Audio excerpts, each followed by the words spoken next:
Roja Navidad.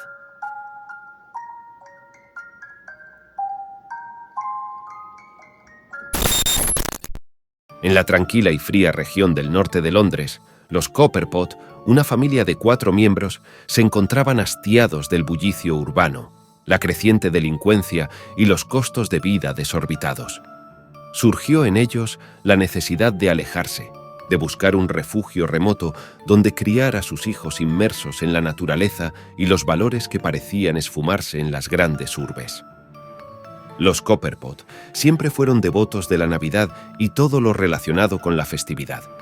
Tan profunda era su conexión con el espíritu navideño que Laponia, la tierra de Santa Claus, ocupaba el primer lugar en su lista de posibles destinos. A pesar de la emoción que sentían al imaginar vivir en la cuna de la Navidad, eran conscientes de las contrariedades que enfrentarían, como el idioma, la escasez de información sobre la zona y la dificultad de acceso. Sin embargo, lo que para otros podrían ser obstáculos, para los Copperpot eran detalles que convertían el lugar en algo aún más mágico y atractivo. Llegó el día en que la familia reuniría el coraje necesario para dar el paso. Decidieron empacar sus maletas y comprar un billete solo de ida hacia Laponia.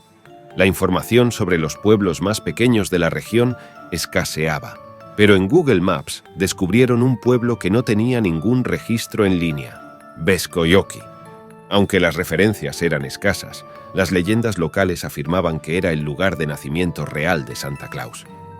Estas leyendas, más que suficientes para los Copperpot, los impulsaron a tomar sus maletas y sus billetes, embarcándose en una travesía hacia lo desconocido en Beskoyoki.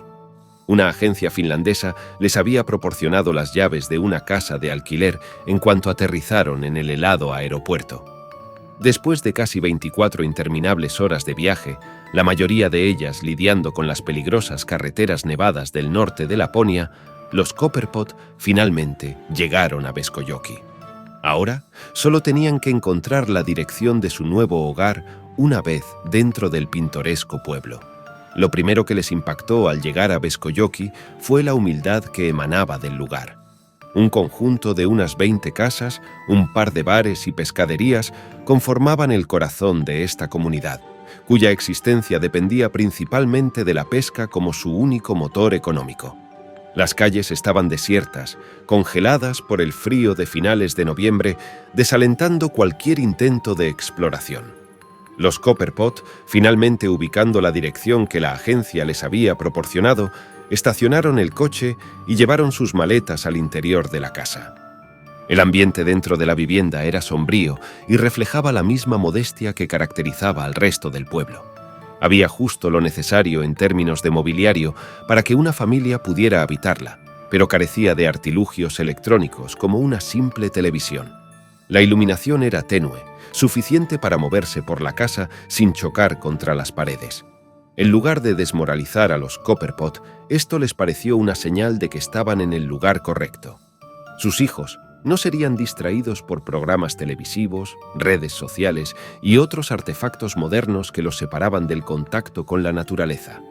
En cambio, podrían dedicar su tiempo a la lectura, el estudio y el desarrollo de habilidades manuales, ya que la modesta casa ofrecía innumerables posibilidades de mejora. Era, sin duda, el lugar perfecto. La única sorpresa desagradable para los Copperpot fue que, a pesar de la leyenda que atribuía al pueblo como el lugar real de nacimiento de Santa Claus, no encontraron ni una sola referencia sobre ello, ni una simple decoración navideña, ni el más mínimo susurro del espíritu festivo impregnaban el aire. Consideraron que quizás era demasiado temprano y que a medida que se acercara la Navidad, el pueblo se adornaría y la gente comenzaría a compartir el sentimiento navideño. Una esperanza que guardaban en sus corazones mientras se acomodaban en su nueva morada en el tranquilo rincón de Beskoyoki. Los días se deslizaron como sombras sobre los Copperpot, y con cada uno de ellos, la frialdad de los vecinos y del pueblo mismo se tornaba más palpable. Aunque todos parecían comprender el inglés, una extraña negativa se cernía sobre ellos, respondiendo únicamente en finés, sin detenerse a charlar o saludar. Cada salida a comprar estaba marcada por miradas de rechazo que pesaban como plomo en el aire. Mientras tanto, el pueblo persistía en su extraña resistencia a abrazar la festividad navideña. Entre los rostros inamistosos de los vecinos destacaba la mujer de los Karjalainen, la única que se había atrevido a acercarse con un pastel de pescado como gesto de bienvenida. Sus interacciones con los Copperpot eran breves, siempre bajo la mirada inquisitiva de su esposo desde la ventana, observando con desconfianza cada palabra compartida. Mika, que así se llamaba la mujer, confidenció a los Copperpot que el pueblo no estaba acostumbrado a recibir turistas, mucho menos a gente nueva que decidiera instalarse allí. Les explicó que las familias eran herméticas, y aunque existía cierta cortesía entre vecinos, compartir tiempo juntos no era una práctica común. Cuando indagaron sobre la festividad navideña, la respuesta de Mika se hizo esperar unos tensos segundos. Pareció incómoda por un breve instante antes de declarar que en Beskojoki la Navidad no era celebrada. Desacreditó las historias de Santa Claus como leyendas absurdas, algo de lo que el pueblo no se enorgullecía y por ende no era bien visto. Además, advirtió que podrían enfrentar problemas con otros vecinos si osaban decorar sus casas en el exterior. Acto seguido, se disculpó y se retiró, dejando tras de sí la mirada escrutadora de su esposo desde la distancia. A pesar de la sorpresa y la leve desilusión, los Copperpot no permitieron que las revelaciones de Mika los desmoralizaran. Decidieron que, aunque no adornarían el exterior de su hogar, el interior se vestiría con las luces y colores característicos de la temporada, como siempre habían hecho. Después de todo, estaban a punto de pasar sus primeras Navidades en la tierra de Santa Claus, y no había nada que pudiera arrebatarles la ilusión que llevaban consigo. La llegada del día de Navidad trajo consigo la confirmación de las palabras de Mika, un hondo suspiro de veracidad que parecía intensificarse a medida que se acercaba la fecha. Vecinos que no solo dejaron de saludar, sino que ahora apresuraban el paso al toparse con los Copperpot. Las caras de desaprobación se volvieron una constante, y miradas furtivas se filtraban desde las ventanas de las casas como sombras inquietantes. No era la bienvenida que los Copperpot esperaban, pero ante la adversidad seguían firmes en su decisión y propósito. El único revés que exigía una atención inmediata era el tema del dinero. John Copperpot, el patriarca de la familia, confiaba en hallar empleo pronto para asegurarse un flujo financiero.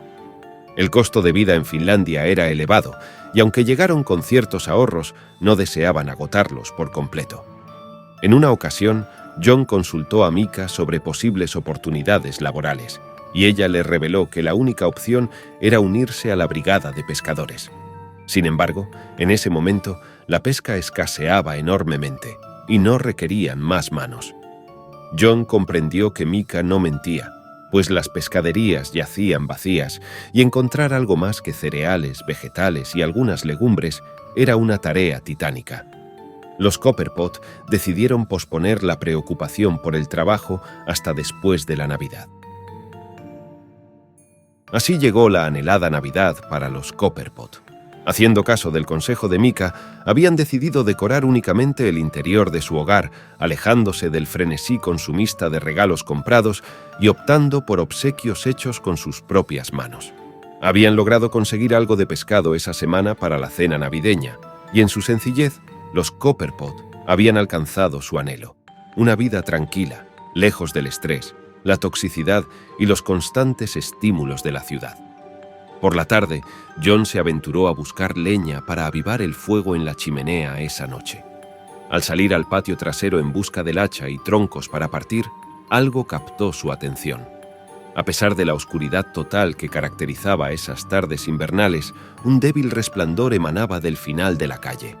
Intrigado por la curiosidad, se dirigió hacia el frente de su casa, donde se encontraba la calle principal del pueblo. Al mirar hacia el final de la calle, una mezcla de sorpresa, decepción y enfado se apoderó de él. A 4 casas de distancia, vio que una de las viviendas lucía luces navideñas y decoraciones, algo que Mika había asegurado que era impensable en Beskojoki. John se aproximó a la casa. con la firme intención de preguntarle a la familia si aquello era normal y confirmar si Micah les había mentido. Sin embargo, al pasar por delante de otras viviendas con luces apagadas, no se percibía ningún atisbo de festividad, excepto en la casa decorada. Al llegar al frente, observó a una familia compuesta por 5 miembros. Un hombre, una mujer, 2 niñas y un niño, sentados alrededor de una mesa adornada con motivos navideños. Aunque inicialmente consideró entrar y cuestionar la aparente contradicción, cambió de parecer al observar las caras tristes de los presentes, incluso le pareció ver a la madre entre lágrimas. Entonces, el cabeza de familia se volvió hacia la ventana y notó la presencia de John. Este, sintiendo que la intrusión no sería bien recibida, se retiró y regresó a casa. Mientras se alejaba, se volteó para echar un último vistazo y vio cómo alguien cerraba las cortinas de la ventana desde la cual lo habían observado. Un silencioso testigo de un misterio oculto entre las sombras de Beskoyoki. Al regresar a casa, John compartió con Mary lo sucedido, pero ella restó importancia al asunto, sugiriendo que las festividades también podían ser momentos de recordar a los ausentes. A John le pareció una perspectiva plausible y decidió dejar atrás el incidente para sumergirse completamente en la celebración navideña junto a su familia. Aquella noche fue la mejor que los Copperpot recordaban, sintiendo que estaban en el lugar adecuado y siendo genuinamente felices. Pasaron semanas después de Navidad y el pueblo pareció recobrar algo de vitalidad. Los barcos pesqueros trabajaban sin descanso, abasteciendo las tiendas con pescado fresco. Micah persuadió a su marido para que diera trabajo a John en su barco, y así se unió a la brigada de pesca. Aunque sus compañeros apenas le dirigían la palabra, John lo tomó como una oportunidad para ganar dinero y al mismo tiempo aprender el idioma. Un día, al regresar del mar, John notó un anuncio funerario en la iglesia del pueblo. Se acercó y al reconocer al joven fallecido como uno de los hijos de la familia que decoró su casa en Navidad, un escalofrío recorrió su espina dorsal. Aunque no quiso entrar a la iglesia por respeto, no pudo evitar preguntarle a Micah sobre la tragedia. Esta le contó que el joven había tenido problemas médicos que se agravaron hasta llevarlo a la muerte. Los Copperpot sintieron una mezcla de pena, angustia y confusión, sin comprender cómo tal desgracia podía ocurrir en un país con un sistema de salud tan desarrollado y en tan poco tiempo. Pero como todo en Beskoyoki, las respuestas eran escasas, así que dejaron el tema de lado y siguieron adelante. Los meses transcurrieron y los Copperpot se integraron gradualmente en la dinámica del pueblo. John se adaptó a su trabajo en la brigada de pesca, aprendió finés y fue invitado, junto con Mary, al Consejo del Pueblo, una reunión anual donde se tomaban decisiones importantes. A partir del verano, John notó que la pesca se volvía cada vez más difícil. La abundancia de peces que solían encontrar después de Navidad se desvanecía y regresaban con capturas menguantes. Temía perder su trabajo para fin de año y sus temores se confirmaron a mediados de noviembre, cuando le informaron que no necesitarían tantos hombres en la brigada de pesca. Aunque la noticia no era buena para John y su familia, no tuvieron más opción que aceptarla. Aún contaban con ahorros para sobrevivir unos meses y esperaban obtener noticias sobre la situación pesquera del pueblo en el próximo consejo a principios de diciembre. Llegó el día del concilio en la austera iglesia del pueblo. John y Mary se acomodaron junto a Micah y su esposo, con una mezcla de curiosidad y expectación por participar en un evento social después de casi un año en Beskoyoki. El alcalde, un hombre mayor y robusto, hizo su entrada al frente de la iglesia, silenciando los escasos murmullos.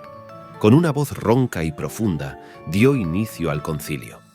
De repente, otro hombre apareció portando una caja de madera con un agujero en la parte superior y la palabra Navidad escrita en el frente. Colocó la caja en una mesa frente al alcalde y se apartó. La confusión se apoderó de los Copperpot, quienes esperaban noticias sobre el pueblo y discusiones vecinales, pero en lugar de eso, el silencio llenó la iglesia y las expresiones de algunos se tornaron sombrías. El alcalde metió la mano en la caja y extrajo un papel. Después de unos segundos, desplegó el papel y lo mostró a todos mientras leía en voz alta: Karjalainen. Jon, perplejo, se giró hacia sus vecinos para entender la razón por la cual su nombre estaba en la papeleta y se sorprendió al ver a Mika rompiendo en llanto, mientras su esposo mostraba una expresión de pánico. Sin entender completamente, los Copperpot observaron a Mika levantarse y salir corriendo de la iglesia, seguida por su marido. Acto seguido, el resto de los vecinos, en un silencio sepulcral, se levantaron uno a uno y abandonaron la iglesia. Confundidos y sin respuestas, los Copperpot decidieron dirigirse a casa, esperando poder hablar con Mika y su esposo para entender lo sucedido. Al día siguiente, vieron a Mika salir de su casa y aprovecharon la oportunidad para preguntarle sobre los eventos del día anterior. Mika les explicó que haber sido elegidos significaba que su familia tendría el honor de decorar su casa para recibir a Santa Claus esa Navidad.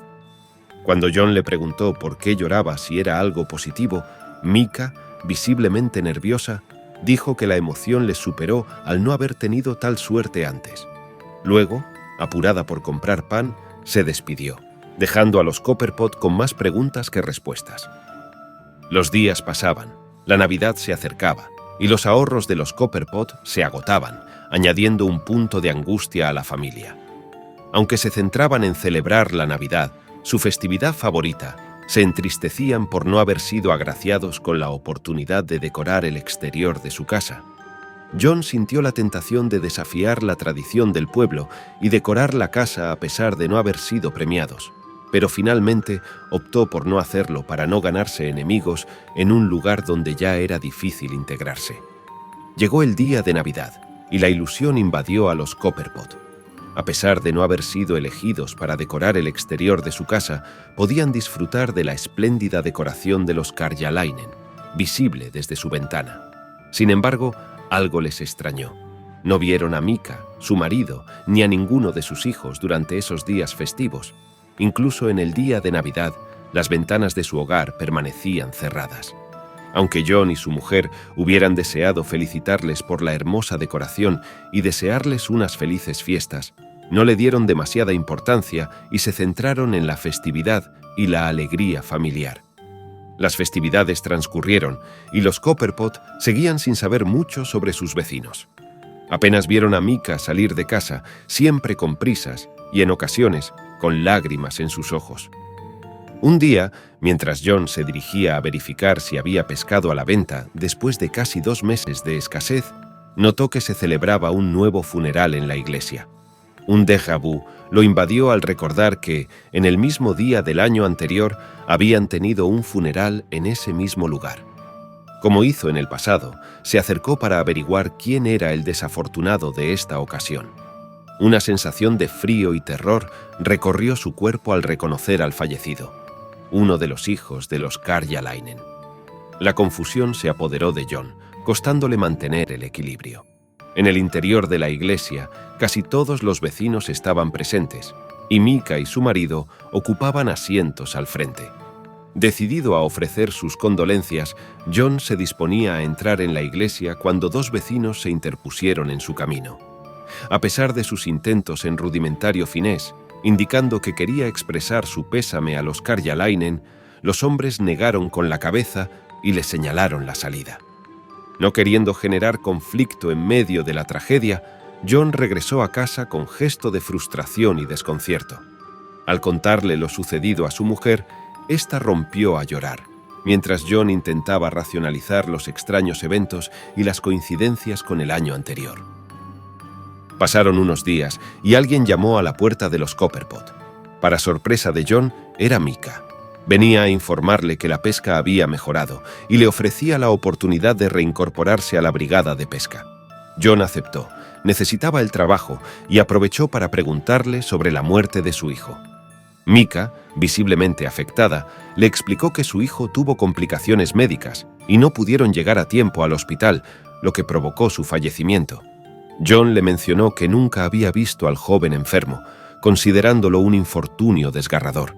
Ante eso, los ojos de Mika se llenaron de lágrimas, se disculpó y se retiró rápidamente hacia su casa. A pesar de que la reacción de Micah era comprensible dada la reciente pérdida de su hijo, dejó en John la sensación de que algo no encajaba. Habían aprendido a lidiar con el hermetismo de Beskoyoki, pero esta situación trascendía el simple secretismo rural. Algo oculto permanecía en las sombras. John regresó a la brigada de pesca, y al igual que el año anterior, la pesca fue abundante durante la primera mitad del año. El esposo de Micah apenas se unía a ellos en la faena, y aunque los compañeros justificaban su ausencia con la tristeza por la reciente pérdida de su hijo, no proporcionaban detalles adicionales. La intriga persistía en Beskoyoki. De regreso a casa, los Copperpot apenas tenían avistamientos de Micah y su familia, y cuando sucedía, las interacciones se limitaban a saludos matutinos. Cada día, Micah parecía más demacrada, su rostro marcado por los signos de la depresión. A pesar de la voluntad de los Copperpot de ofrecer ayuda, la desesperanza que se reflejaba en los ojos de Micah era un muro impenetrable. Noviembre llegó, y la escasez de empleo superó incluso la del año anterior. John tuvo que abandonar la brigada de pesca mucho antes de lo previsto, y sus ahorros no alcanzarían para sostener a la familia durante un periodo prolongado de inactividad. La gestión cuidadosa de los gastos se volvía crucial para sobrevivir hasta que las circunstancias mejoraran, enfrentando la Navidad con recursos limitados.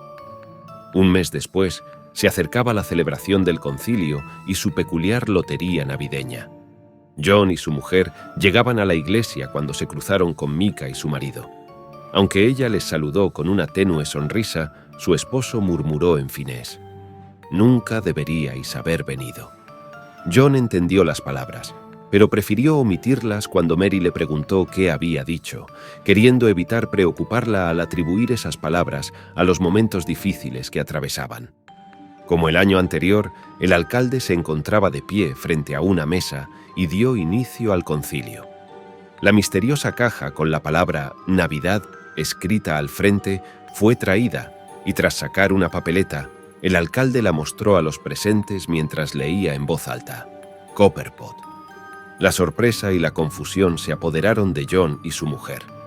Tenían la oportunidad de decorar su casa como siempre habían deseado desde su llegada al pueblo. Un murmullo creció en la iglesia mientras los demás vecinos abandonaban el lugar. A su lado, Micah, con terror reflejado en sus ojos, intentó acercarse a los Copperpot, pero su marido la sujetó del brazo, llevándola fuera de la iglesia y de vuelta a casa. John y Mary intercambiaron miradas y sonrisas, imaginando la alegría que sentirían sus hijos al saber que podrían decorar tanto el interior como el exterior de la casa, como siempre habían anhelado. Aunque tenían tiempo para iniciar los preparativos, querían comenzar la decoración cuanto antes. La semana siguiente la dedicaron a desempacar todas las luces y decoraciones guardadas en cajas desde su llegada. La anticipación de una Navidad diferente, llena de luz y alegría, empezaba a crecer en el hogar de los Copperpot. Era un día esperado, con las decoraciones preparadas y la emoción palpable en el aire. Fue entonces cuando Micah llamó a su puerta, rompiendo la larga sequía de interacciones. Los Copperpot, ilusionados, pensaron que Micah venía a felicitarlos o quizás a ofrecer una mano amiga en los preparativos. Sin embargo, la realidad que se desveló estaba lejos de sus expectativas. Micah, visiblemente nerviosa, hablaba en susurros, escudriñando su entorno antes de compartir su preocupación. A medida que explicaba, la perplejidad se instalaba en los rostros del matrimonio Copperpot, quienes enviaron a sus hijos al patio trasero para escuchar la desconcertante revelación de Micah. La historia que desentrañaba Micah era una trama de horror. Santa Claus, lejos de ser el bondadoso repartidor de regalos, era la causa de la escasez y la prosperidad en el pueblo. La supuesta abundancia de pescado que disfrutaban al inicio del año tenía un precio considerable. Cada Navidad, una familia debía sacrificar a uno de sus hijos, seleccionado al azar durante el concilio del pueblo. Los Copperpot se encontraron en un abismo entre la incredulidad y el terror, debatiéndose entre la posibilidad de que Micah hubiera sucumbido a la locura o estuviera revelando una oscura verdad. John Sintiendo que las piezas del rompecabezas encajaban, estaba inclinado a creer en la segunda opción. El horror se apoderó de John mientras Mary, en un acto de resistencia, rechazaba la idea de participar en semejante macabro pacto. Le aseguró a Micah que no decorarían la casa y que no permitirían que ningún ser maligno se llevara a sus hijos. Micah, horrorizada, se acercó, elevando la voz para advertirle sobre las consecuencias funestas que ello traería al pueblo. En ese momento, el esposo de Micah apareció, llevándola de regreso a casa y dirigiéndose a los Copperpot en inglés con un tono aterrador. «Ya es demasiado tarde». Los días que siguieron a la revelación de Micah fueron una amalgama de tensiones y debates en la casa de los Copperpot. John, inmerso en la incertidumbre, se inclinaba a seguir las costumbres del pueblo, convencido de que, de momento, era más seguro no desafiar lo desconocido. Su perspectiva, sin embargo, chocaba con la determinación de Mary, quien veía en la negativa de decorar la casa una posible forma de proteger a su familia de las oscuras fuerzas que parecían acechar en Beskoyoki. Los murmullos y las miradas acusadoras de los vecinos aumentaban con cada día que pasaba sin que los Copperpot decoraran su hogar. Se cernía sobre ellos una atmósfera de desconfianza y secretismo, mientras la Navidad, una vez llena de alegría y celebración, se aproximaba con un aura de inquietud. Los Copperpot, atrapados en un dilema impuesto por una verdad incierta, tomaban la difícil decisión de no celebrar el día festivo, algo que, hasta entonces, habría sido impensable para la animada familia. La víspera de Navidad llegó y la casa de los Copperpot permanecía sin adornos, sumida en la oscuridad y el silencio. La tensión se palpaba en el aire y el pueblo entero parecía mirar con recelo a la familia que desafiaba las tradiciones. Los niños, sin entender completamente la situación, percibían el cambio en la atmósfera y se sumían en la confusión y el descontento. La prohibición de celebraciones se traducía en calles desiertas y tiendas cerradas, un paisaje desolador que acrecentaba el temor en el corazón de los Copperpot. En la intimidad de su hogar, la familia se reunía, sintiendo la extrañeza de un día que solía ser sinónimo de alegría y unión. Aunque los Copperpot decidieron no revelar la verdad cruda a sus hijos, la incertidumbre pesaba sobre sus hombros y una sombra oscura se cernía sobre Beskoyoki. El temor de que las palabras de Micah pudieran ser más que un cuento se instalaba en el corazón de los Copperpot, eclipsando la esperanza que debería haber traído la Navidad. La noche se cernía sobre Beskoyoki, envolviendo la casa de los Copperpot en una penumbra que reflejaba el desánimo que se había apoderado de la familia. La cena de Navidad, en lugar de ser un festín alegre, se reducía a una escasa porción de alimentos guardados con cautela. La falta de sonrisas y el silencio opresivo evocaban la imagen sombría de la familia que John observó desde su ventana en el primer año en el pueblo, una tristeza que se repetía en la mesa de los Copperpot. Anocheció, y con la oscuridad, la luz de la casa se desvaneció en un parpadeo súbito. Si bien las interrupciones eléctricas eran comunes en Beskoyoki, una sensación de inquietud se apoderó de John cuando la penumbra los envolvió. Mary, con premura, encendió 2 velas, proporcionándole una a John antes de instarlo a revisar los fusibles, ubicados en el exterior detrás de la casa. En la gélida noche, John se dirigió hacia la caja de fusibles y descubrió que el interruptor principal se había desactivado. Al intentar restablecerlo, el fusible ardiente se negó a ceder. Optó por esperar, y en esos minutos de silencio opresivo, el peso de la tensión acumulada desde el concilio y la conversación con Micah se hizo palpable. Finalmente, el fusible enfrió lo suficiente, y al restablecer la luz, un suspiro de alivio escapó de John. Sin embargo, ese respiro se convirtió en horror cuando ingresó al comedor y se encontró con su familia atada a las sillas, con capuchas que ocultaban sus rostros. Detrás de ellos, una horda de figuras vestidas de Santa Claus, macabras y sanguinarias, blandían armas mortíferas. En la vanguardia, una figura imponente, empuñando un hacha de bombero, eclipsaba al resto. La visión paralizó a John, quien buscaba desesperadamente una manera de defender a su familia. Entre los disfrazados, logró distinguir rasgos familiares de vecinos, pero sus miradas parecían vacías, alienadas. Incluso Mika, irreconocible bajo el atuendo de Santa Claus, estaba entre ellos. Fue entonces cuando el líder corpulento pronunció en una voz ronca: «Santa Claus nunca se olvida de los regalos». En un intento desesperado por salvar a su familia, John se lanzó hacia adelante, pero una presencia amenazante a sus espaldas le arrebató la oportunidad. Un fuerte golpe en la cabeza sumió a John en la oscuridad, y la trágica Navidad de los Copperpot dio paso a la pesadilla más impensable. La desaparición de los Copperpot sumió a sus familiares en una angustiosa búsqueda. La agencia que facilitó su llegada al enigmático pueblo se desvaneció del tejido de la realidad, como si sus servicios nunca hubieran tocado la superficie de aquel remoto paraje. El consulado finés, en un eco de desconcierto, carecía de todo rastro de una familia llamada Copperpot. Era como si los extranjeros nunca hubieran arribado a las gélidas tierras del norte. La policía local, con rostros marcados por el escepticismo, negaba cualquier indicio de presencia británica en la región.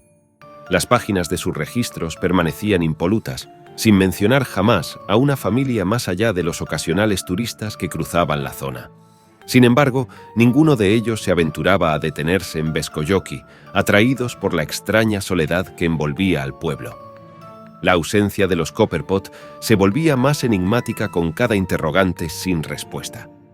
El manto del misterio se cernía sobre Beskoyoki, tejiendo sombras que oscurecían las esperanzas de aquellos que anhelaban encontrar a la familia perdida. Mientras los días se deslizaban hacia la insondable noche ártica, la verdad se deslizaba más allá del alcance, desafiando los límites de la comprensión humana en este rincón olvidado del mundo. Y así llegamos al final de esta historia de misterio y terror. ¿Era la figura de Santa Claus un ser maligno con necesidad de sacrificios, o el pueblo estaba sumido en una creencia que ellos mismos alimentaban? ¿Qué les ocurrió a los Copperpot? Escribid en los comentarios vuestras teorías y no olvidéis suscribiros si no queréis que venga Santa Claus a recordaros que él nunca olvida sus regalos. Nos vemos en la siguiente historia.